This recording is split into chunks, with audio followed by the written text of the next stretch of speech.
Uno de los elementos fundamentales del estudio de la estática es el momento. Al momento se lo define como el producto entre la fuerza F y la distancia D, es decir, fuerza por distancia.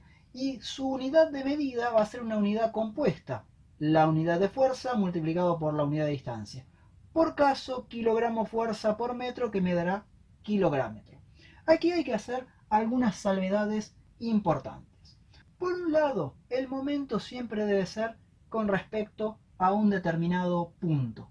Y a su vez, la distancia que separa a dicho punto de la fuerza debe ser la mínima distancia posible.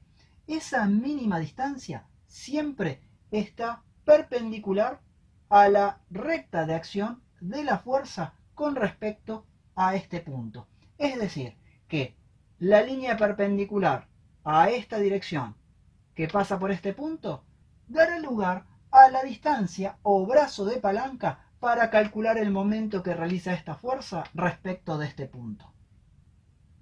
La cupla o par de fuerzas se presenta cuando se dan estas condiciones.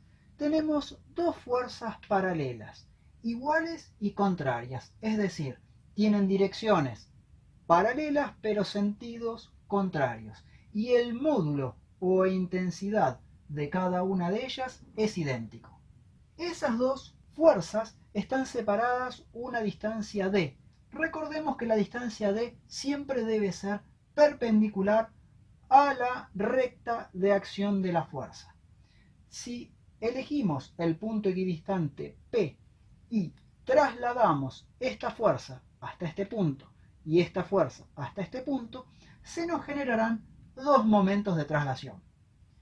Aquí podemos ver las dos fuerzas trasladadas al punto P.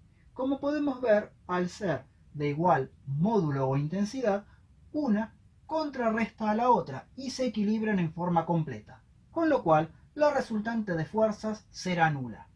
El momento de traslación de la fuerza de la izquierda será fuerza por el brazo de palanca, que es la mitad de la distancia D, que sería este pedacito. Y en la fuerza que está del lado derecho ocurre otro tanto.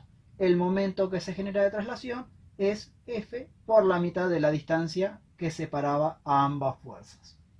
Finalmente, como estos dos momentos actúan girando ambos, en este caso en el sentido de las agujas del reloj, los podemos sumar algebraicamente sin ningún inconveniente. Por lo tanto, como resultado de esta cupla o par de fuerzas, tenemos que el efecto final que se genera es el de un momento concentrado. Ese momento será F por D sobre 2 más F por D sobre 2, y si sacamos factor común F y D, nos quedará un medio más un medio, con lo cual nos da 1. Y el resultado final es que la cupla es el producto de una de las fuerzas por la distancia que separa a ambas fuerzas.